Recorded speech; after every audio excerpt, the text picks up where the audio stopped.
What if I told you McLaren didn't just build a fast car? They designed a weapon so hidden, so precisely tuned, that not even the FIA knew where to look. While others chased top speed, McLaren quietly rewrote the rules of what's possible, without breaking a single one. And now we finally know what they've been hiding. While fans and analysts were mesmerized by McLaren's sudden pace, few noticed the silent ambush they'd set. It wasn't just speed, it was a calculated technical masterstroke hidden beneath wheel covers and camera-blocking shields. For months, not even rival teams, or the FIA, could make sense of how McLaren had managed such consistent performance without visible upgrades. What appeared to be a clever tweak to break ducts was actually something much deeper. An entirely new suspension concept that's shaking the foundation of Formula One engineering. This wasn't a simple innovation, it was a structural revelation. McLaren has developed a front suspension system so refined, so bold, it's stretching the limits of current FIA regulations without ever crossing the line. And now, for the first time, we have both the images and the understanding to grasp its true impact. Red Bull, Ferrari, Mercedes, teams with decades of technical dominance, began noticing something odd. McLaren's tyre longevity was suspicious from the very start of the season. In Bahrain, they stayed strong late into the stints. In Australia, they remained in the tyre's operating window longer than anyone else. And by the time the circus rolled into Miami, thermal cameras confirmed it. This car wasn't just quick, it was unnaturally consistent. In 50-degree heat, it held grip without overheating. Red Bull, the masters of tyre preservation, couldn't figure it out. Twice they protested, twice the FIA investigated, and both times McLaren came out clean. There were no hidden pumps, no liquid redistribution, no moving parts, just intelligent design. What they found instead was an aerodynamic and suspension masterpiece, air channeled with surgical precision, component geometry pushing regulatory boundaries, and a structure that left nothing wasted. Photos and deep analysis finally peeled back the mystery. McLaren had crafted a front end unlike anything else on the grid, a radical multi-link design, a redesigned upper wishbone, and an extreme anti-dive configuration that integrated seamlessly into the brake duct layout. It was all invisible, until now. Why hide it? Because it was working. The result is an aero platform that remains locked in under braking, acceleration, and cornering. That translates into consistent air pressure beneath the car, stable downforce generation, and, most importantly, minimal tyre degradation. What many thought was some cooling trickery was just a side effect of a car so stable it simply didn't stress its tyres like the rest. The genius of McLaren's system is that it doesn't react, it prevents. And that changes everything. It's not a hack or workaround, it's innovation rooted deep in the chassis, integrated from the start. To understand how far ahead McLaren might be, we have to talk about one thing that every team has been chasing since the 2022 regulation shift: platform stability. With ground effect back in play, the name of the game has been keeping the floor glued to the track. But that's no easy task. Any slight dive under braking or roll in a corner disrupts airflow and kills performance.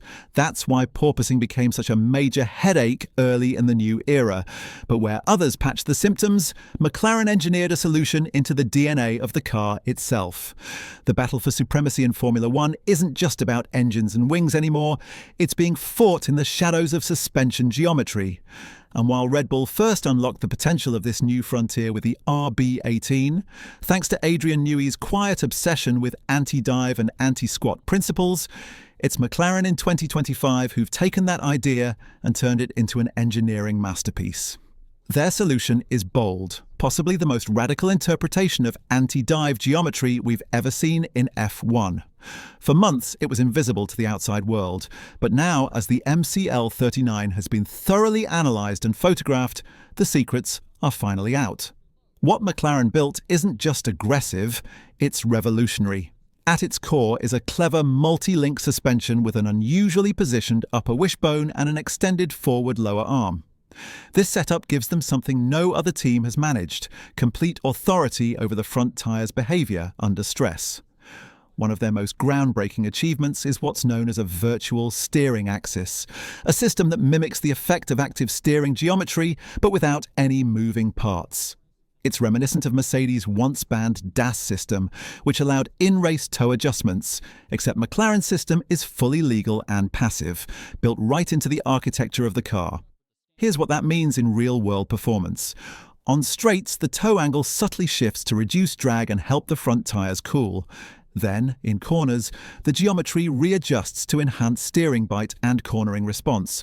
It's a dynamic system that needs no electronics, no actuators, just pure mechanical brilliance. The end result? Perfectly controlled tyre temperatures, no overheating, no underheating. Just consistent grip lap after lap, no matter the weather or circuit. And the numbers back it up. Throughout the season, McLaren has been a benchmark in Sector 3s, the slower, twistier segments of tracks where traction and mechanical grip are king. This kind of consistency isn't random, it's systemic, and it's built into the car's DNA. Even the drivers can feel it. Lando Norris admitted that the front end sometimes feels too composed, so stable that it dampens the typical steering sensations. In response, McLaren brought a slight variation in front suspension setup to the Canadian Grand Prix, not to extract more speed, but to offer Lando more tactile feedback. Oscar Piastri, on the other hand, was completely comfortable with the original spec and chose not to change a thing. As team principal Andrea Stella explained, the car was already performing as intended. They were merely fine-tuning the connection between man and machine, not chasing lap time. This is where McLaren has separated itself from the pack. While their rivals are still struggling with balance shifts, inconsistent tyre behaviour, and thermal unpredictability from stint to stint, McLaren has entered a new phase, refining feel rather than fixing flaws. Red Bull is chasing solutions to unexplained cooling issues. Ferrari still swings between front and rear grip problems. Mercedes, although progressing, is only now stabilizing rear-end behavior with their latest suspension changes. Meanwhile, McLaren's platform works in every condition. Hot or cold, front-limited circuits or rear-heavy ones. No gimmicks, no fragile setup windows. They aren't topping the charts in raw top speed, but that's not the goal. What they've built is a car that doesn't fade, doesn't spike, and doesn't falter. It just keeps delivering corner after corner, stint after stint, with unmatched precision and balance. McLaren's real power isn't just in raw pace, it's in repeatable precision, lap after lap, race after race. The secret? A suspension setup so balanced, so finely tuned, it keeps the car level, the tyres in perfect condition, and the performance graph smooth from start to finish.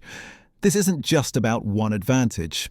It's a complete system where mechanical grip, aerodynamic harmony, and thermal control all work together. And that synergy is exactly what has sent every other top team into full-blown panic mode.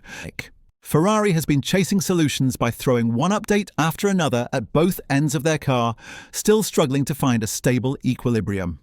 Mercedes, after shelving their anti-lift rear suspension following Imola, has now brought it back in a desperate move to claw back some rear-end control. Even Red Bull, long considered the masters of tyre management, have been pushed back to the drawing board.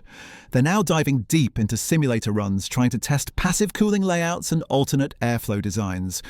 But here's the harsh reality for them. Even if they crack the code, it'll be too late. You can't retrofit this kind of innovation mid-season. What McLaren has achieved took months, possibly years of forward-thinking design, integration, and a total commitment to a new car philosophy. That's why some teams are already shifting focus to 2026. The writing's on the wall. McLaren's suspension concept isn't just smart, it's now the blueprint. The secret is out. The shrouded front wheels, the off-limits garage spaces, the limited camera angles, it all made sense in hindsight. But now the entire paddock knows exactly what McLaren did, and more importantly, how effective it is. And while the rest of the grid may try to replicate it next season, the 2025 championship is already slipping away. The FIA isn't blind to this either. In a move that flew under the radar, the World Motorsport Council has amended the upcoming 2026 regulations to shut the door on potential loopholes. New rules will block any method, device, system, or otherwise that artificially controls brake, hub, or wheel temperatures. While McLaren hasn't broken any rules with the MCL39, the FIA's new wording makes one thing clear: they don't want anyone else taking it further. They've also tightened rules around suspension fairings, requiring them to be fully sealed inside. Another preemptive strike aimed at McLaren-style ingenuity. None of these changes are retroactive, and McLaren isn't under any investigation. But the message is obvious: enjoy your lead while it lasts. For now, they hold the most advanced car on the grid, the best tyre consistency, and a team dynamic built on two young competitive drivers who are both delivering results without friction. And in a sport where victories are usually measured in hundredths, McLaren is winning by miles in the metrics that matter most: consistency, adaptability, and long-run pace. Even Mercedes' George Russell recently acknowledged it. Most teams can't manage front tyre temps without sacrificing race speed. McLaren? They've mastered it. Every lap, every compound, every circuit. That's a level of control no one else can claim. So, what does that mean for the rest of 2025? It means the title race is wide open. Red Bull's dominance isn't guaranteed anymore. Ferrari and Mercedes can't hope to bridge the gap with updates alone, because this isn't just about finding pace, it's about sustaining it. And McLaren has done exactly that. Not just quick, but methodical, predictable, and most importantly, fully understood. So now it's your turn. Has McLaren already sealed the fate of 2025? Or is there still time for a comeback before the next regulation overhaul? Drop your thoughts in the comments, and if you want to see what else is changing the game in F1, check out the next video on your screen.